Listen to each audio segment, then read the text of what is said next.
Cops are always trying to abuse their power, but what happens when it's not civilians they're faced with, but undercover FBI agents? Where'd you get this? Federal Bureau of Investigation?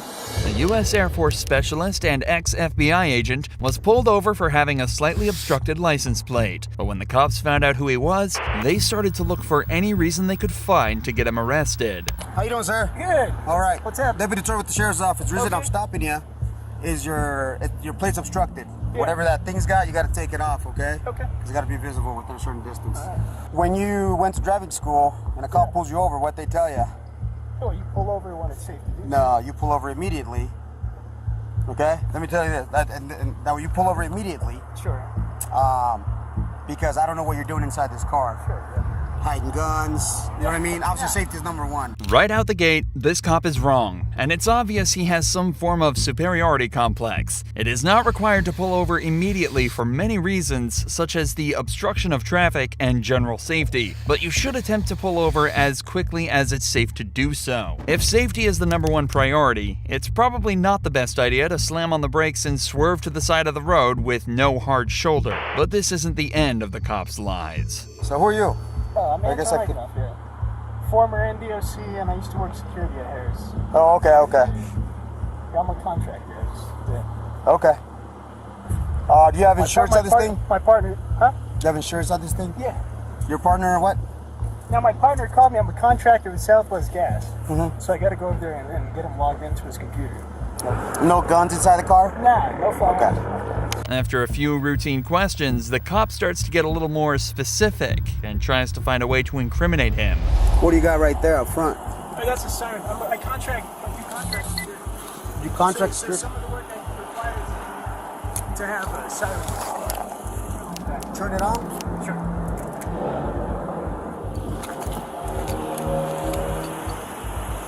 It's got wheel bags in the back too. Go ahead and step out, man. No weapons or anything like that? Nah. All right, I'm gonna take you out like this just to check. Okay, Yeah. go fist that one for me. So you're not like law enforcement, right? You're not a law enforcement officer? Yeah. Okay, so you said you work security, right? Okay. I'm a security contractor. Copy. Whose car is it? Who? So I'm gonna put these on for now, okay? Because when relax. There you Why go, is see it how that makes it taking better? the The agent is now being put in cuffs with absolutely no idea why. He has to assume it's because of the lights, but the cops haven't given him a reason for detaining him. However, when they find out exactly who he's working for, things take a very strange turn. Why haven't you taken the lights off of there? No, I do contract work, so I have to have lights on this vehicle for some of the work I do. They shouldn't be that color though. Yeah, they shouldn't be red and white, brother. No, it depends on who you're contracting with. If you contract with law enforcement agencies, it's different. Which agencies do you contract with? The various ones. DOJ. Name some. DOJ? Sure. So you have a contract? DHS. I've worked for DHS, yeah. Okay, so do you have a government ID? I have a contractor ID. Yeah. Where's that? It's in my it's my hood. Where'd you get this? That's issued. Issue two. Federal Bureau of Investigation badge? So I'm gonna read you your rights too, okay? Sure. The cops now know exactly who he is, but that doesn't stop them from way overstepping their position and searching the agent without his permission. No guns, right? Yeah. Inside the car? Yeah. Okay. Because, like I said, man, too, this is money. Put that back in, so I put it in the bag, okay? So the reason you're in cuffs, okay?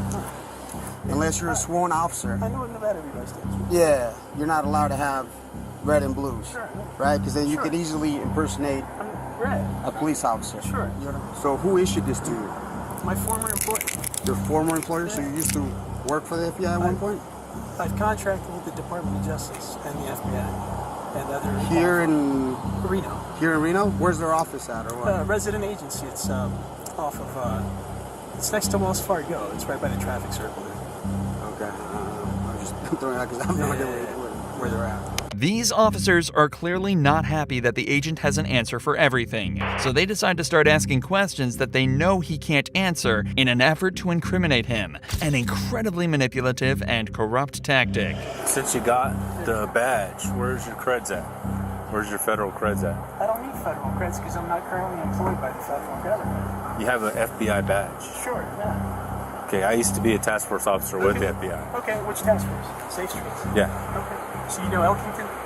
No. Okay. So when did you work for him? I might answer that. Okay. Well, I'm texting somebody right now. If you impersonate a federal officer, you know you're going to get in big trouble for that, right? Okay. And like I said, with the red and blues, that alone right there, okay? That's what you're in handcuffs. But that's not an offense in and of itself to have red and blue Yes, lights. it is. And I'm going to show you the NRS. To actually run, you have to Let me actually show run you. those No, lights. you don't. They're in your vehicle, and I must destroy those. Okay? And I'm going to pull up the NRS for you. I went to a Okay. police officer academy. I know what the Well, NRS you is. might again, but I went. Have they updated the NRS? Let me show you. Have they? Okay. And let's go over here. That way we can get a. Let me get a bag. So that was issued to you, you say, right? That little FBI deal. You didn't steal it or find it or no? Remember again, their issue is with the lights on his car. The cops do not have the authority to search the agent here, so digging around in his pockets is completely unwarranted and illegal. The specifics in this case are admittedly a little blurry. It's illegal for a civilian to illuminate red and blue emergency lights on their vehicle, but this man never lit them up, and the times when he did, he was under contract with an official law enforcement agency. And if he only works part-time with the FBI, it would be wrong for him to identify as an FBI agent all the time. But he never did that, and as such, wasn't impersonating an agent. In this situation, the cops didn't detain him for committing a crime, they detained him because he could have committed a crime. It's the same thing as arresting a licensed gun holder because they could use the weapon for a robbery. However, the next case is much more clear-cut and shows the hilarious power trips cops can often find themselves on. I hope I don't see you getting your ass whooped on the street, because I'm gonna drive the by, and you can tell your goddamn supervisor and everybody else I see. On July 16, 2022, the Muskogee County Jail found itself facing severe overcrowding issues, with many officers having to wait outside the building to book their suspects. At the time, there was a crime suppression procedure in place of the city, leading to a large influx of suspects. But as the jails became more overcrowded, the county sheriff called off the procedure. However, this was ignored by the police in Muskogee. So in turn, cops in the area were asked to process prisoners on a specific order based on who apprehended them. Local deputies first, state patrol officers second, and Columbus police officers last. As you can imagine, certain cops weren't too happy about this, and when one deputy rightly cut in line, things started to heat up. They won't let us in. They won't let y'all in. They won't let me in. Hmm? Ain't that right? No, you go in there before us, I'm gonna raise hell. Watch this. I'm gonna file a complaint, a legitimate complaint. That is the most unprofessional thing I've ever seen in my life.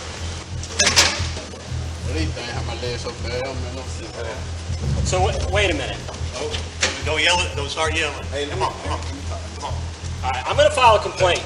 That's fine. Remember, it's totally fine for this officer to cut in front here. He's just adhering to the county sheriff's orders. But whether it's ego, a power complex, or just frustration, the cops aren't happy at all.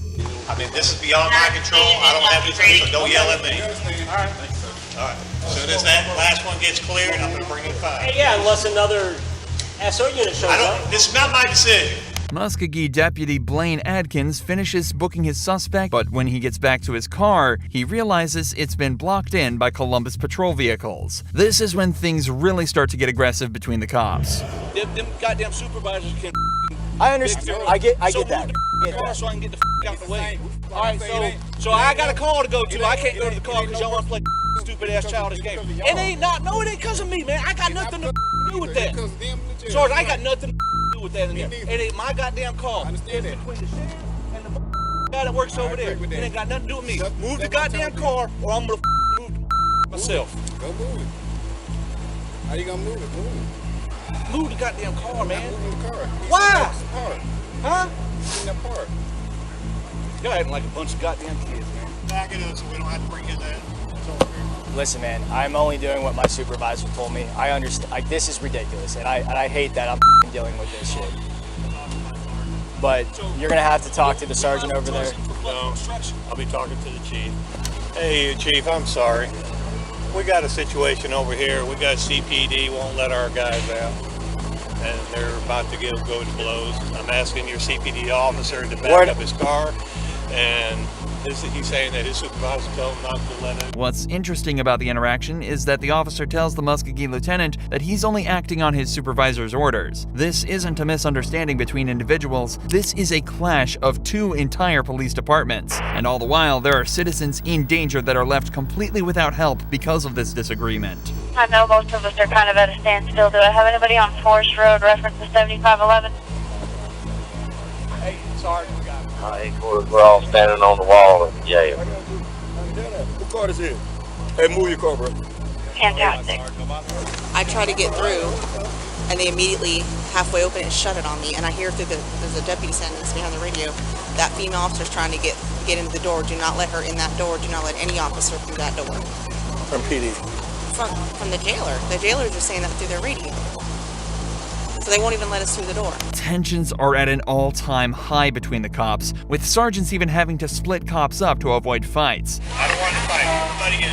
Everybody in. So what do the cops do when they feel threatened? They bring out the handcuffs. It's pretty bad, dude. Because This is really that deputy was saying, I'm about to arrest you for obstruction. Yeah. To me. Yeah. This guy's got a call. But then my sergeant's telling me not to move. Right. I have this. And then when I started backing up, he told me to stop again. What about arrested all of them for not doing their job? Right. I really wish it's not my car right there, dude. I'm gonna leave the keys in there, dude. I really not wanting to be a part of to get charged with a crime, dude, for a stand, dude. I'm telling you right now, bro. It takes over an hour and the arrival of the Columbus police captain to de-escalate the situation. In the end, all the suspects held by Columbus officers were released with a court summons despite having felony charges, and it was decided by the county sheriff and mayor that the Muskogee jail needed to be improved considerably. If you enjoy true crime videos like this, make sure you're subscribed to see more.